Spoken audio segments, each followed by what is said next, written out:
ஓம் சாய்ராம். என் அன்பு குழந்தையே, உன் இல்லத்திற்கு புதிய உறவு ஒன்று வரப்போகுது. இனிய நாள் என்று, என் பிள்ளைக்கு அற்புதமான நாள் என்று உன் சாயப்பா பொன்னான புதன் வாக்கை தருகிறேன் கேள்.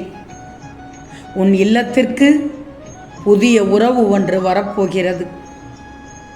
என் செல்வமே, அருமையான நாள், அற்புதமான நாளாக விடிந்துள்ளது. ஆம் கண்மணியே, உன் இல்லத்திற்கு உனக்கான உறவு ஒன்று வரப்போகுது. குழந்தை பாக்கியம் இல்லாதவர்களுக்கு புதிய உறவாக குழந்தை செல்வம் வரப்போகுது. பொறுத்திருந்து பார், நம்பிக்கையோடு கேள். நிச்சயமாக என்னான இந்த புதன் வாக்கு நிச்சயமாக பலிக்கும் தங்கமே. இன்னொன்று தெரியுமா? மங்கள நிகழ்வு நடக்காமல் உனக்கான உறவு ஒன்று வராமல் தட்டிக்கொண்டே சென்றது. வரன் அமையாமல் தட்டிக்கொண்டே சென்றது. இப்பொழுது பார், இன்றைய நாள் முதல் உனக்கு நல்ல நேரம் தொடங்கிவிட்டதால் உன் இல்லத்திற்கு உனக்கான துணை ஒன்று வரப்போகிறது. பொறுமையோடு கேள், நிதானத்தோடு கேள், நம்பிக்கையோடு கேள். நிச்சயமாக பலிக்கும் தங்கமே. என் குழந்தையே, யார் என்ன பேசினாலும் அதை தாங்கிக்கிற சக்தி உனக்கு உடனே கிடைத்து விடாது. அதுக்கு நீ எல்லோருக்கும் சொல்வது போல் உனக்கு ரொம்ப ரொம்ப பொறுமை அவசியம். நம்பிக்கைங்கிறது வேணும். சாயப்பா சொல்லிவிட்டார், நிச்சயமாக நடக்கும் என்ற நம்பிக்கை வேணும். நம் சாயப்பா இருக்கும்போது பயமேன், நல்லது நடக்கும் என்ற திடமான தன்னம்பிக்கை வேணும். என் செல்வமே, நீ முதலில் வார்த்தைகளை கவனமாக பேசிவிடு, நிதானமாக பயன்படுத்து. யாரையும் புண்படுத்தக்கூடாது. இதை திரும்ப திரும்ப சொல்லிக்கிட்டே இரு. உன் மனதோடு பேசிக்கிட்டே இரு. நிச்சயம் நல்லது நடக்கும். உன் மனதும் சந்தோஷமாக இருக்கும். அந்த சந்தோஷம் வெளிப்படும் போது உனக்கான உறவுகள் அனைத்தும் உன்னை தேடி வரும். என் பிள்ளைகளுக்கு பயம் என்பதே இருக்கக்கூடாது. உன் சாயப்பாவை மனதில் வைத்திருக்கும் போது பயம் எதற்கு? சோர்வு, கவலை, விரக்தி என உன்னையே ஆக்கிரமித்து கொள்ளாமல் இரு. ஒவ்வொரு நிமிடமும் பொன் போன்றது. அதை தேவையற்ற எண்ணங்களுக்கு வீணாக்கக்கூடாது.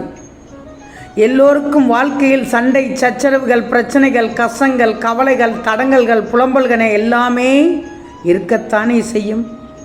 அதையெல்லாம் பொருட்படுத்தலாமா? சில விஷயங்களை அப்படியே விட்டுவிடணும். அதுதான் உனக்கு நல்லது செல்வமே. நான் சொன்னால் கேட்பாய்தானே? உன் அப்பா சொல்வதை கேட்பாய்தானே? ஏன்னா உன்னை சுற்றியுள்ள சிலர் உனக்கு பிரச்சனை பற்றி அறிந்தும் அறியாதவர்கள் போல உன்னிடம் நடிக்கிறார்கள். அதை முதலில் தெரிஞ்சுக்கோ. நல்லது எது, கெட்டது எது, நல்லவன் யார், கெட்டவன் யார் என்பதை புரிஞ்சுக்கோ. வெளுத்ததெல்லாம் பால் என இருக்காதே. நல்லவர்களைப் போல் நடிக்கும் காலம் இது. உன்னை மட்டம் தட்டுபவர்களை உன் மதிநுட்பத்தால் தெரிந்து கொள்ளணும் கண்மணியே. ஆனால் நீயோ அதை புரிந்து கொள்ளாமல் பிரச்சனைக்கான தீர்வை தேடி அலைந்து திரிந்து கொண்டே இருக்கிறாய். அனுதினமும் உன்னை ஏதாவது ஒரு ரூபத்தில் வழிநடத்த நான் முயற்சி செய்து கொண்டுதான் வருகிறேன். ஆனால் நீயோ அதையெல்லாம் தவற விட்டுட்டு பிறகு மீண்டும் என்னிடமே வந்து உன் துயரங்களை போக்க வழி கேட்கிறாய். முதலில் துயரங்களை நினைத்தது கவலைப்படாமல் இரு. அப்போதுதான் உன்னை சுற்றி என்ன நடக்கிறது என்பதை உன்னால் உணர முடியும். இதை நீ உணர்ந்தால்தானே உன்னை சுற்றியுள்ள பிரச்சனையை சமாளிக்க முடியும். உன்னை சொல்லி குற்றமில்லை தங்கமே, இது காலத்தின் கட்டாயம். ஒரு பெரிய பதவியில் இருந்து கொண்டு தன் அதிகாரத்தை பயன்படுத்தி உன் வேலையிலும் மனவேதனை கொடுப்பார்கள், மன அழுத்தத்தை உண்டாக்குவார்கள், மட்டம் தட்டி பேசுவார்கள். அதையெல்லாம் பொருட்படுத்தக்கூடாது. நீ நேர்மையாகத்தானே இருக்கிறாய், கடமையே கண்ணனத்தானே இருக்கிறாய். நீ தவறேதும் பண்ணுகிறாயே? இல்லையே. காலத்தின் கட்டாயத்தில் ஒரு சில இக்கட்டான சூழ்நிலையை நீ அனுபவிக்க வேண்டிய சூழ்நிலை. அவ்வளவுதான். என் பிள்ளையான உன்னை காக்கவே நான் போராடி கொண்டிருக்கிறேன். நீ இப்போது அனுபவிக்கும் உன் கர்மவினைகளின் பெரும்பகுதியை உனக்காக நான் அனுபவிக்கிறேன். நீ இப்போது அனுபவித்து கொண்டிருப்பது அதனுடைய சின்ன பகுதிதான் தங்கமே. வாழ்க்கையில் நீ சந்திக்கும் தோல்விகளை வைத்து வாழ்வில் தோல்வியுற்று விட்டதாக முடிவு செய்யாதே. நீ அனைத்திலும் வெற்றி பெறும் நாள் வெகு தூரத்தில் இல்லை. விரக்தியை தூக்கி எறி முதலில். அதுதான் உனக்கு முதல் எதிரி. எந்த நேரமும் உன்னை பாதுகாத்து கொண்டுதான் இருக்கின்றேன். என் அன்பு செல்வமே, கலங்காதிரு, இதுவும் கடந்து போகும். உன் இல்லத்திற்கு புதிய உறவு ஒன்று நிச்சயமாக வரப்போகிறது. இந்த உலகில் நிரந்தரம் என்பது எதுவும் இல்லை என்பதை தெள்ளத் தெளிவாக தெரிந்து கொண்டேதானே வருகிறாய். நடப்பது எல்லாம் நன்மைக்கே என்று நினைச்சுக்கோ. நிச்சயம் நல்லது நடக்கும்.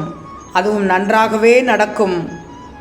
உன் சாயப்பா உன்னுடன் இருக்கும்போது நம்பிக்கை, பொறுமையை தவறவிடக்கூடாது. நிச்சயமாக இந்த பொன்னான புதன் வாக்கு நிச்சயமாக உனக்கு பலிக்கும் தங்கமே.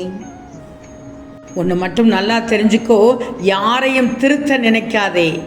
தோற்று போய் விடுவாய். காலம் அவர்களை திருத்திவிடும். இல்லையேல் நிச்சயம் காலம் அவர்களுக்கு உணர்த்திவிடும். இதில் எந்தவித சந்தேகமுமே இல்லை தங்கமே. மனம் நிம்மதியாக வாழ வெளி உறவுகளை புரிந்து கொள்ள வேண்டும் என்றில்லை. உன் வீட்டில் உனக்காக இருக்கும் உறவுகளை புரிந்து கொண்டாலே போதுமே. நீ கேட்பதை நான் தரும் நேரம் வந்துவிட்டது. என் செல்வமே, வாழ்க்கையில் எல்லோருக்கும் எல்லா செல்வங்களும் இருக்கும். ஆனால் குழந்தை செல்வம் இல்லைன்னா பெரிய அளவு பாதிப்பு இருக்கும்னு எல்லோருக்கும் தெரியும். ஆனால் உன் சாயப்பா எல்லாத்துக்குமே தீர்வு கொடுத்து விட்டேன். இனிப்பார் தங்கமே, ஒரு அதிசயம் நடக்கும். உன் இல்லத்திற்கு புதிய உறவாக உன் உறவு வரும் தங்கமே. என்னை நம்பியவர்கள் யாருமே எந்த இடத்திலும் தாழ்ந்து போனதாக சரித்திரமே கிடையாது. கண்டிப்பாக கடவுளின் அருளால் ஆசீர்வாதத்தால் உனக்கு நிச்சயமாக கிடைக்கும். உனக்கு சற்று தாமதமாகிவிட்டது, அவ்வளவுதான் தங்கமே. கொடுக்க வேண்டியதை கொடுக்கிற நேரத்தில் உன் சாயப்பா கொடுத்து விடுவேன். ஏற்கனவே சொன்னது போல கர்மாவின் ஆதிக்கத்தை குறைக்கணும். உன்னை சுற்றி உள்ள பனியால் தான் சூழ்ந்துகிட்டு இருக்குது. அந்த பனி விலகணும் தங்கமே. பனியை விலக வைக்க சில நாள், சில மாதம், சில வருடங்கள் ஆனது. ஆனால் என்னைக்கு இருந்தாலும் அந்த பனி விலகத்தான் போகுது. நம்பிக்கையை உன் மனசுக்குள்ளே விதைச்சிக்கோ. ஏதாவது ஒரு வழியில் போய்கொண்டிருந்தேன்னா அதே வழியில் தான் சென்று விடு. அதை விட்டுட்டு புதுசாக வேறு வழியில் முயற்சி பண்ணி செல்லாதே. உனக்கு நிச்சயம் நான் நல்லதைத்தான் செய்வேன் என் செல்வமே. உன் இல்லத்திற்கு புதிய உறவு ஒன்று வரப்போகிறது. என்னுடைய பதிவினை கேட்ட என் பிள்ளைக்கு இப்போது நம்பிக்கை வந்திருக்கும் என்று நினைக்கிறேன். ஆம் தங்கமே, நிச்சயம் நடக்கும். நல்லது நடக்கும். நல்லது மட்டுமே நடக்கும். அது நன்மையாகவே இருக்கும். ஓம் சாய்ராம்.